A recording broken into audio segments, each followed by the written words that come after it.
My name is Shane Ziemer. I own Atomic Comics and Toys here. I opened this up back in the summer of 2004, so this summer will be 12 years for us here. I've been into comics since I was a little kid, and I've just never lost the joy of that. I keep reading, and I've never fallen out of it. And so I just decided to make it my life.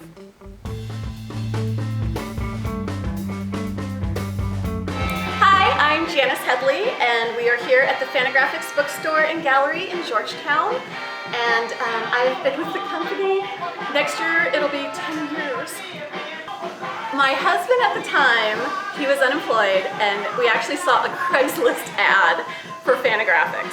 And then I kind of by proxy got involved with the company because I hung out with him at all the shows, the conventions, and I would hang out with him at the office. And then after a while, Gary Roth, the owner of the company, was like, "Do you want a job?" And I was like, My name is Casey Silvia. I'm manager here at Xanadu Comics in downtown Seattle. We've been open for 40 years and I've been working here for 10 of them. I really got into comics from a very, very young age. I learned how to read Black and White Turtles comics at like maybe about 3 or 4. And it was just a lifelong passion ever since then. I never looked back. I grew up in my comic book store and I've been reading comics every week every day for a long time now. It's been a long time, yeah. I'm Nicole Lamb, and I work at Comics Engine in Seattle, Washington. I've worked here for 4.5 years. It's been sporadic, so reading Archie comics, Garfield strips when I was a kid, and then getting into really dark things like Johnny the Homicidal Maniac when I was a teenager, reading some of Sam Keats' work like Zero Girl, then when I was dating somebody who was really into comics, he was like, "Find something that you really like," and that's when I got into serialized stuff, and from there it just stuck. Yeah, never went away.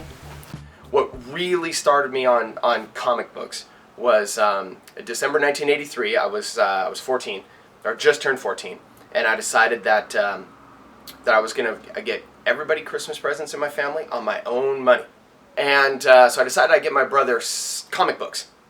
I just figured I wasn't collecting or doing anything like that. So I got him 6 comic books, and I got everybody else them. So I took those home, and I hid behind my bed, and I read all 6 of those comic books.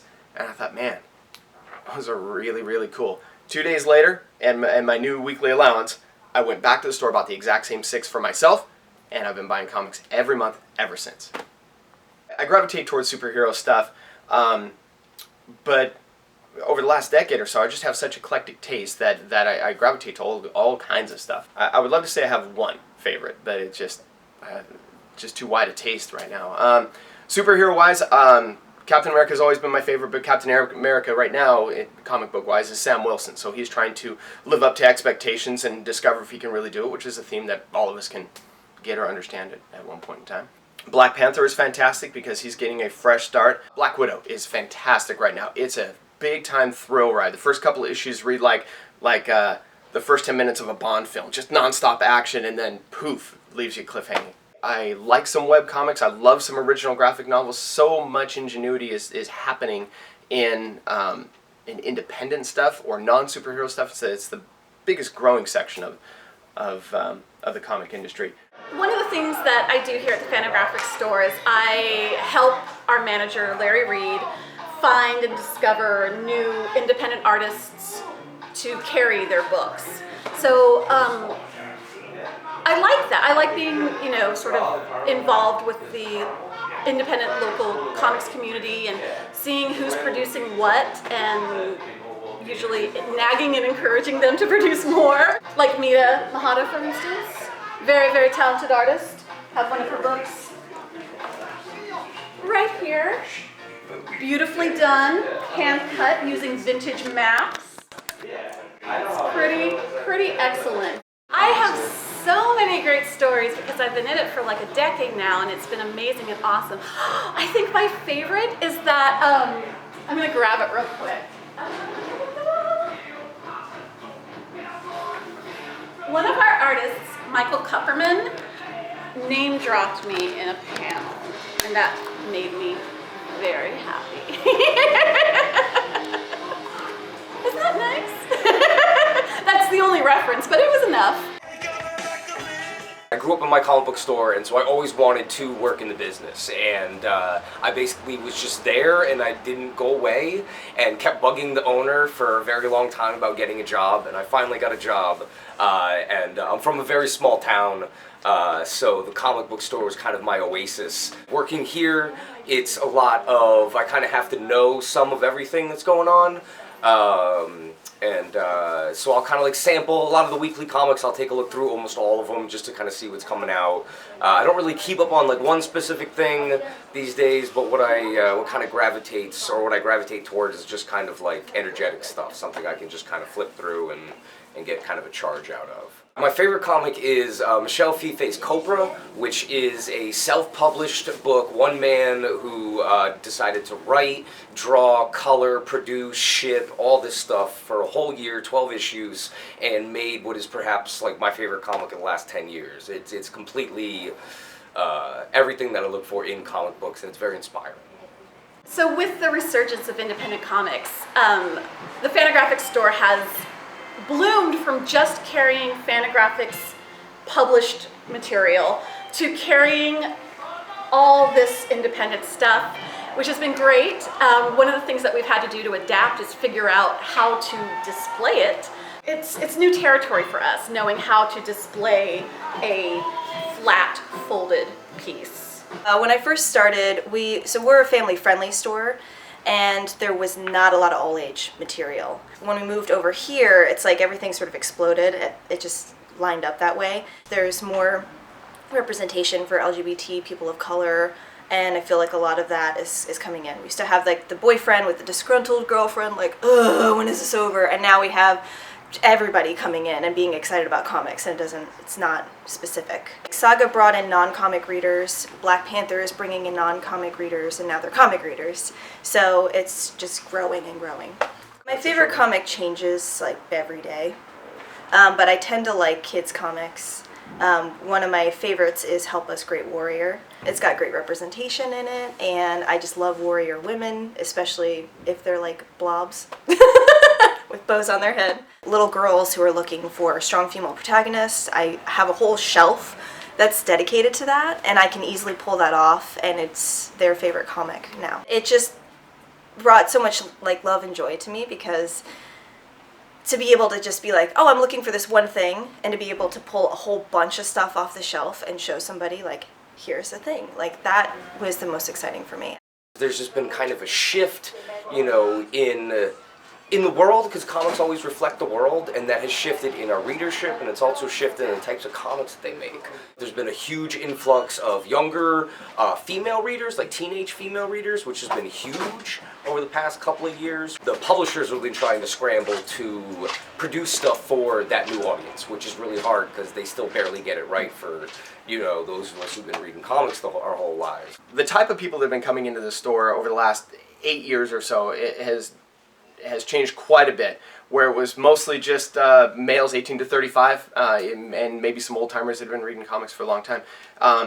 Many more people, families, or many more women, many more minorities coming into the store just to see what's up, because it's everywhere in pop culture. The industry's been really good about making comics for everyone. That's the biggest evolution we've seen in comics in the last 5 years or so, is that comics are being made for everybody. Gosh, that's awesome. Thank you. I've noticed that with like the popularity of like Marvel and the sort of mainstream superhero imprints, we do get a lot more customers in here who are like, you know, oh, do you have, I don't even know the names of popular comic books. Do you have Batman? Is that a series still? It's really great in that we can be like, no, but have you ever read Charles Burns' Black Hole? That's got some sort of supernatural elements, maybe you'd like that. It's great in that we can sort of like lure them into alternative comics.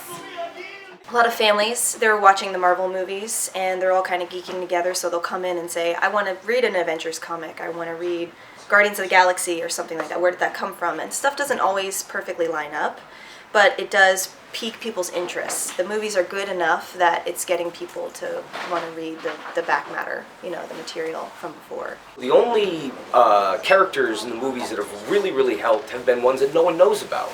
Like Guardians of the Galaxy was one of the first times people came in and was like, hey, do you have those Guardians of the Galaxy?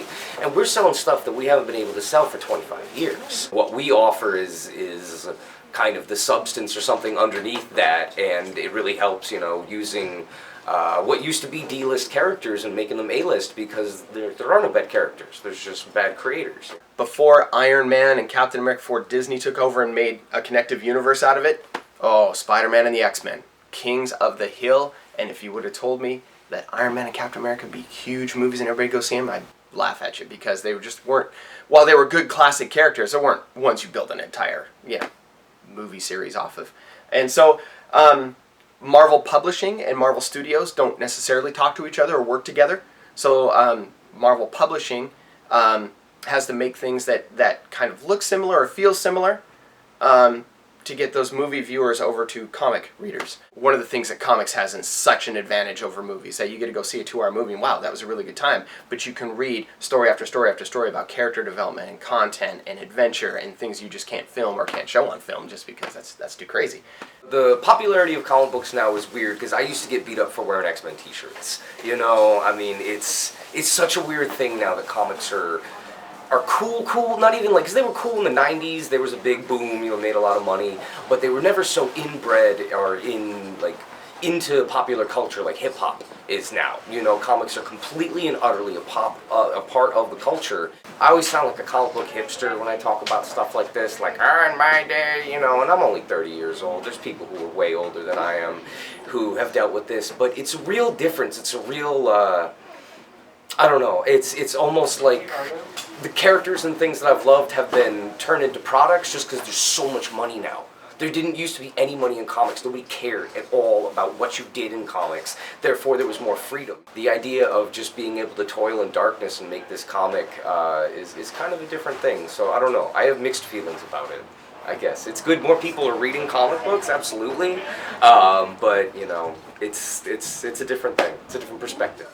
My wife of now 20 years, for the first 6 or 8 months we were dating, I never told her I read comics at all. No, you just do not do that, because that's a kiss of death, man. No way. And now people come in boyfriend, girlfriend all the time. It's fantastic. That shift feels really good to me, because internally that's how I always felt about comics. These are fantastic pieces of art, literature, and I have such fun time with these stories and I identify with these characters, but now I get to share that with somebody. And I get to help develop somebody's passion or expose somebody to the stuff that either I thought was really cool or something that I've heard is really cool, and not even hopefully, but to see other people's enthusiasm, know that I can share that, that is really nothing better. Seriously, it's why I got into it.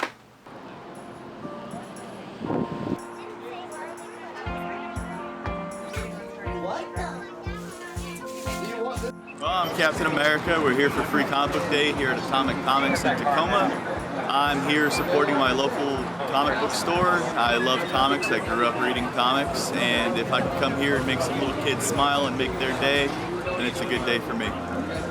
For me, I've been reading comics pretty much my entire life. It was a treat to get to go to the comic book store if you got good grades or something like that. And they are kind of an escape, maybe a mini vacation, I guess, if you know, just feel like that way about reading in general, but with comics you get a lot of things that happen in real life, I suppose. And so to get to put yourself in that world and imagine yourself in and amongst them, it's just a really great escape from reality.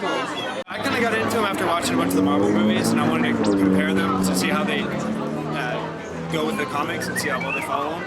I got into comics when I inherited a box of old X-Men comics, like ancient X-Men comics, and I started reading them, and I just grew up with them and started following them from there on out. Started up with G.I. Joes and had a couple of different G.I. Joe editions, and just, you know, when I was a kid. I like Lego comics. What else do you like? I like a whole lot of Legos. I have Ray right here. Ray right here. I built my own version of his lightsaber, and I sand it to make it actually look like the actual lightsaber. All he needs to do is paint his face for Kylo Ren, and I'm good to go.